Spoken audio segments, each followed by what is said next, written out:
Hi everybody, this is kind of our makeup lecture for Music 1 at UCR, the summer session. Because I had to cancel the lecture earlier this morning, we're going to kind of make up for it. We're going to talk about a few concepts, a number of new terms, but of course this is not going to be a 3-hour lecture. That would be difficult for me and difficult for you here just watching it on YouTube. But let's go ahead and get started. Now, just so you can keep in mind, I'm going to have to make some changes to this week's, or the one that's due Monday, the quiz and the assignment. The quiz will combine the things that we learned on Monday's lecture, the very first lecture, the terms and concepts there, and the terms and concepts we're going to talk about today. So the quiz will just be a little bit bigger, but not a ton. I'm not going to give you a whole bunch of stuff this time. The assignment will be different. So as you watch this, make sure that you wait for my announcement to do the assignment. I'll try and get it in today, Wednesday, the revised assignment, because of not having the full lecture time. There will be some things on the assignment you won't understand. But let's go ahead and start with a new term, and it's actually a term I used on Monday. Here is a couple of staff lines. Don't worry if you can't really, focus on them so well. We're not going to be using them. We're not going to have to see them very closely. Just a couple of terms. But we used. There's a term that I want to give you called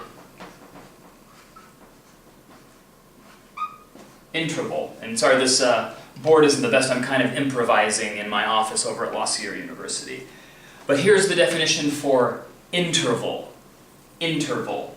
An interval is the distance between one pitch, or one note, but one pitch, and another one.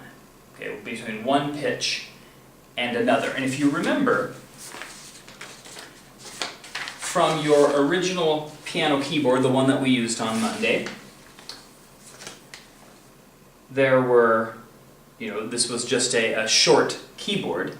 And so the distance between one note, say this C here on the bottom, and another note higher up, or if you wanted to start from this C on the top and another note further down, that is what we call an interval. It's the distance between one pitch and another pitch.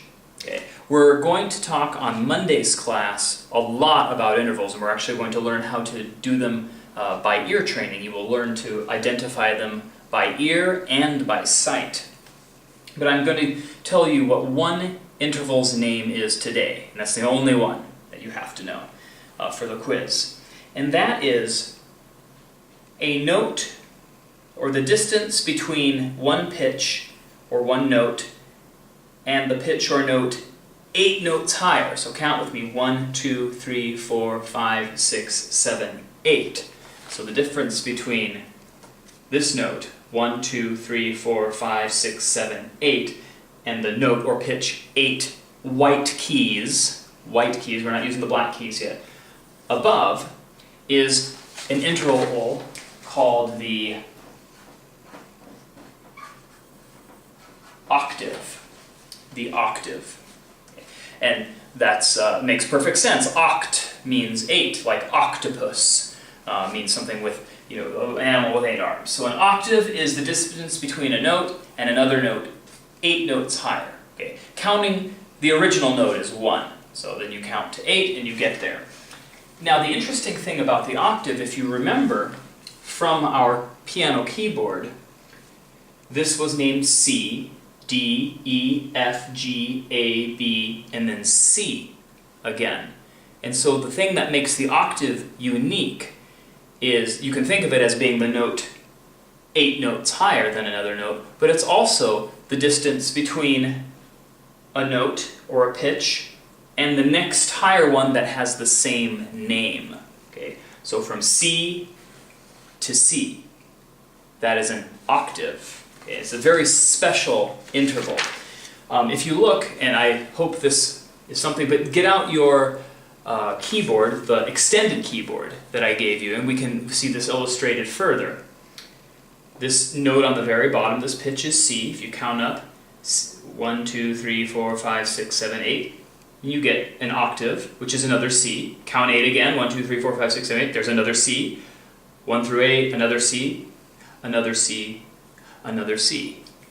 Okay, so the note names continuously recycle. We just have C, D, E, F, G, A, and B, and then at the octave, we recycle the names. Okay, we recycle the names. And the reason for that, we talked about on Monday, is when you listen to an octave, the interval of the octave, the notes sound very much the same. So I'm going to play a C and another C. And you can see the notes almost sound together. When we play them together, you can't really tell the difference. I'll do this C to the next C. You can't really tell the difference. All three of those together,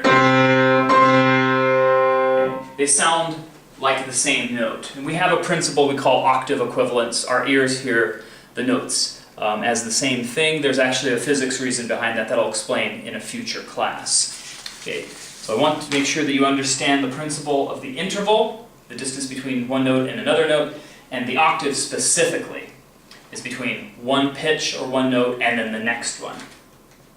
Okay, we looked at clefs, and we actually saw both clefs that we're going to use. And you are familiar already, you've done some homework already on the treble clef. Okay, also known as the G clef, and this is for higher music. It basically tells you where G is. And we looked at the bass clef, and while you're watching this, you should probably take some notes on some staff paper and start writing the bass clef, or it looks kind of like a stylized F, because it tells you, in between the little dots, it tells you where the pitch F is. Okay. So you have the treble clef and the bass clef. Now, I've put both of these together because there's a new concept, or a new term that I want you to know. When you put the treble clef, a staff with the treble clef, and a staff with the bass clef together, and usually you need to tie it together, kind of like this, with a ligature, and that's actually not a very good tie, not a very good ligature there. Some people have beautiful handwriting, something like that. So it means that they're supposed to be together. This is what we call a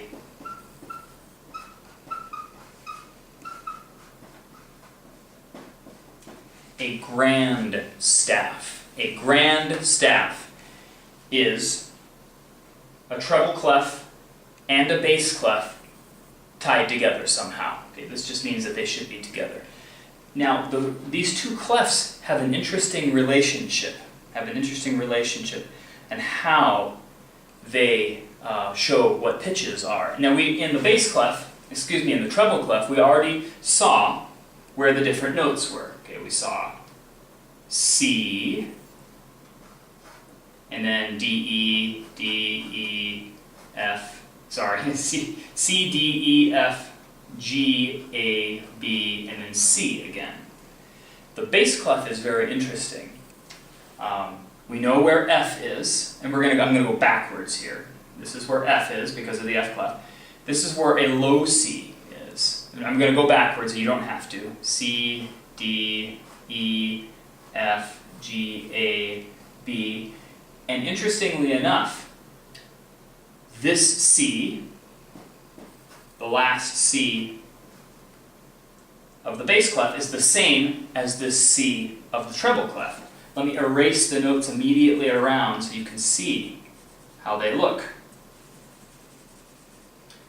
So this C, which is one ledger line, remember the ledger line, one ledger line above the bass staff, is the same as the C, one ledger line below the treble staff. So this is where the grand staff, the notes, the pitches of the grand staff meet right here in the note we call middle C. And now you can see one of the reasons why it's called middle C, because it's in the middle of the grand staff. Okay, so you need to know what middle C is and how it relates to the grand staff, and we'll have lots of opportunities to do homework and kind of figuring out where the different pitches go. Okay, let's make sure that I'm getting everything I want you to, and all right. we're actually almost done. I will build the assignment so that it makes sense with what we were talking about today, and you can kind of learn a little bit more. I might even actually upload 1 or 2 more videos about specific things. I'm going to go ahead and erase this, and of course, because this is YouTube, you can always pull left on the slider and listen to it again. No problem doing that.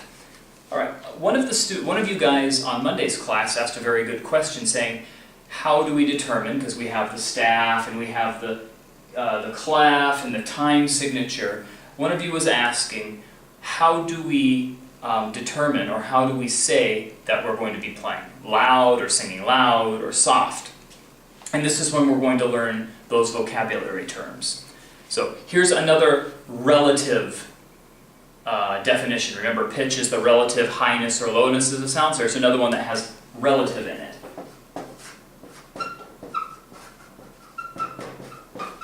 Dynamics. Dynamics. All right, that'll make a good blooper on YouTube. Dynamics. And actually, that's probably a pretty great time for that to happen, since we were talking about the relative loudness or softness of a sound. So the relative loudness or softness of a sound is what dynamics is. So I don't know how this will come out on YouTube. Maybe that was loud when the board fell down just now. So dynamics is the relative loudness or softness of a sound. Okay, so I'm going to give you 4 examples of dynamics that you should know. Okay, that you should know. And let's start with 2 of them, and then the other 2 are actually related to the original ones. Let's talk about the first dynamic we're going to talk about. Forte. Okay, forte. That's an interesting word. It's not just the name of an automobile produced by Kia Motor Company. Forte means literally strong. Okay? If you speak Spanish, fuerte means strong. In Italian, which is what this comes from, it means strong. So forte means strong, and we would say loud. Okay? So if you're playing a piece of music or singing a piece of music and you see forte, or sometimes just abbreviated F, you will know, they're expecting something to be loud here. Okay, so that is forte. Then there's another one called piano. Now you probably recognize that word because it's the name of this instrument right behind me. And piano means soft in Italian. Piano means soft. And you may wonder, and actually I'm about to tell you, why the name of the instrument is called the piano. The original name of the instrument that you now call a piano was the forte piano. And that means that they were identifying this instrument as one that can play both loud and soft. Now on Monday I'm going to show you, I'm going to take you into the back, one of the back room where the harpsichords are, which is another keyboard instrument that was popular a few hundred years ago. Those instruments could not play soft or loud. They could only play at one dynamic level. The piano, because it has a new mechanism, was able to play both soft and loud on the same instrument without having to change anything, just by how hard you hit it, which is why the instrument was called the forte piano, or some people called it the piano forte. So here are 2 dynamics, strong and soft. I will give you 2 more, 4 more dynamics that are related. So let's start with ones that are related to forte. Forte being strong. Okay. Here's one called mezzo forte. And mezzo means medium. Medium. So when you see mezzo forte, it tells you should play medium loud. So not quite as loud as forte, a little less, but still pretty strong. And then there's one more related to forte called fortissimo. fortissimo, and that means strongest. Okay, so that means play as loud as you can. Okay, the strongest that you can. Okay, so forte is strong, mezzo forte is medium strong, fortissimo as strongest. Okay, let's do the ones related to piano. And this is easy. We don't even have to erase everything here.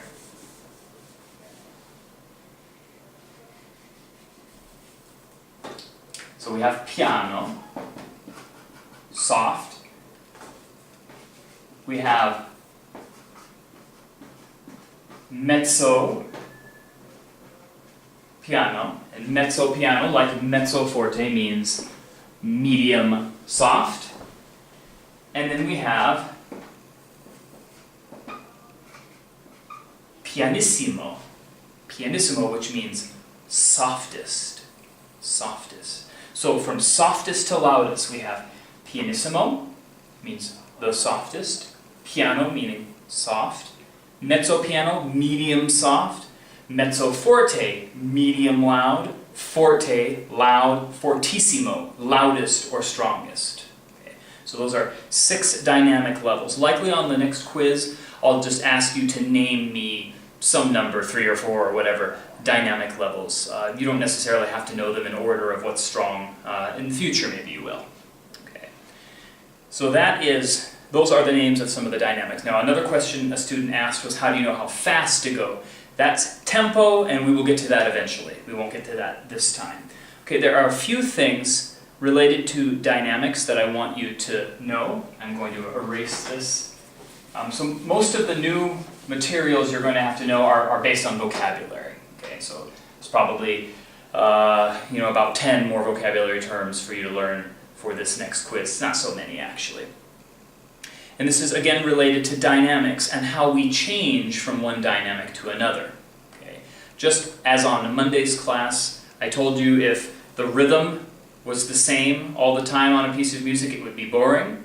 Or if the melody, the pitches were always the same, it would be boring. Also, if the dynamic level is always the same, the piece of music is going to be boring. So you need to have varied, changing dynamic levels in order for the music to be most interesting. I'll play a very simple melody for you here on the piano. I'll play it without any dynamics, and then I'll play it with dynamics. It'll just be, I'll just make it up. Alright, so here it is without dynamics.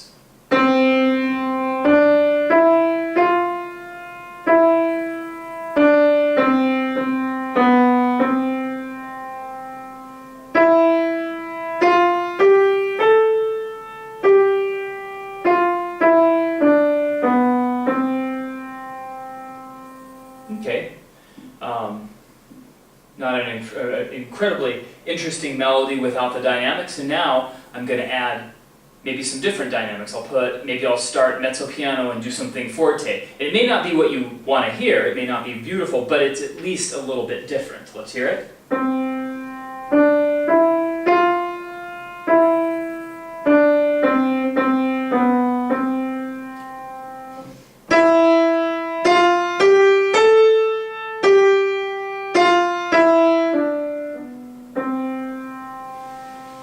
Okay, so you can see I changed from kind of mezzo piano to forte or fortissimo, and then back to piano. Okay, so that's one thing that you can do with dynamics. And so if you change the dynamics suddenly, we call this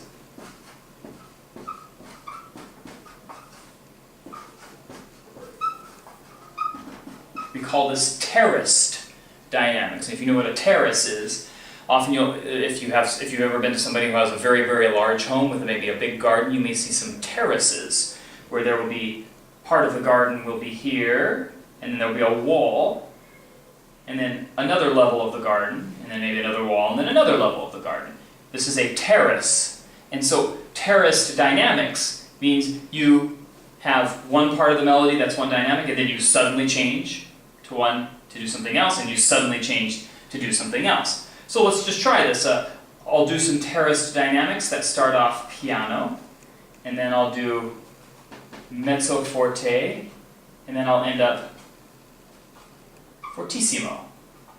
I'll just make up another melody, and I'll play it terraced dynamics.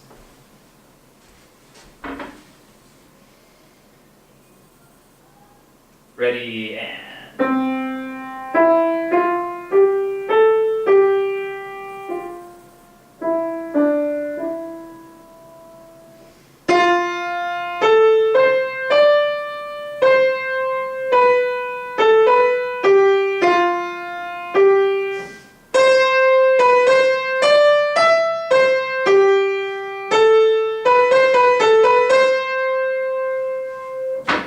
You can hear there were three distinct dynamic levels. A softer one, a medium one, and then a loud one that probably didn't sound very good. This piano needs to be tuned. So that is terraced dynamics. Now that's not the only way you can change your dynamics.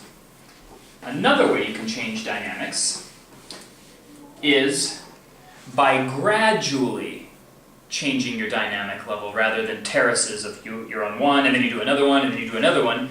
You can do one that looks like this, and luckily for us, this is the symbol we use in music. It's a very great visual symbol. We get gradually louder. So say we start at piano here, and then we end up at fortissimo, and we do it gradually. This is called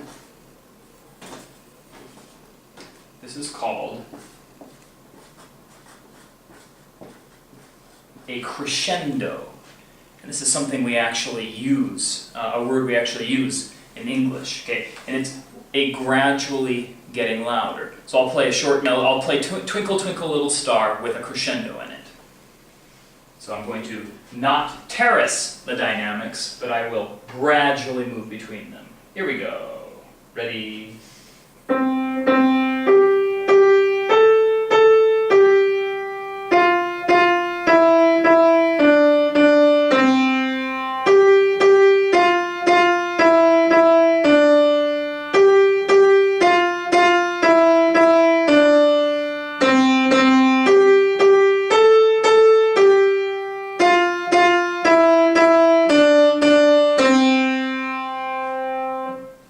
Okay, and so from one pitch to the next, you may not have been able to always tell the difference between one and the next one, but overall you can definitely tell I ended much louder than I started. So that was an example of a crescendo. Now we can do the opposite. And luckily, the symbol is opposite also.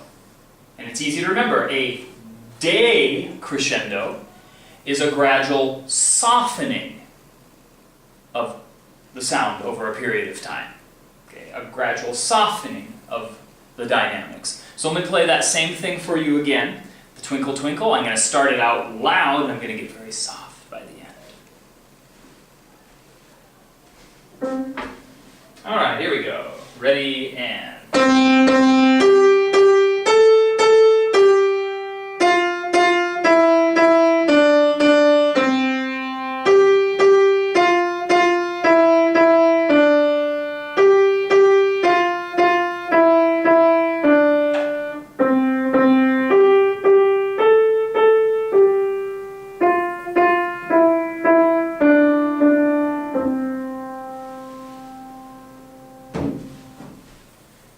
and that is a decrescendo.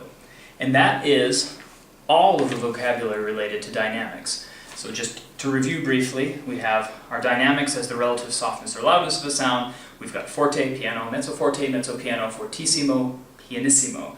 The terraced dynamics, and then crescendo and decrescendo.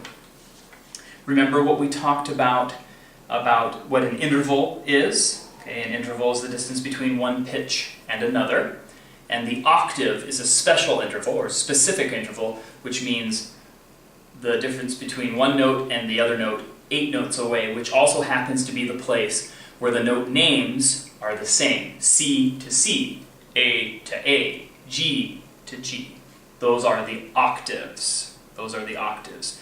We talked about the treble clef and the bass clef, and when you put them together and tie them with a ligature, we are dealing with a grand staff. And we looked at the bass clef and where middle C is. Okay, it's the place one ledger line above on the line and one ledger line below the treble on the line. So this is this neat magical place where the notes meet. Okay, so because sometimes it's easy to get confused. Wait, am I in treble clef? I'm in bass clef. Wait, where are the notes? Because they're different systems. The notes are different on the staff depending on what clef you're in. But that's the place where they meet together every single time, and you can always find out where you are from middle C.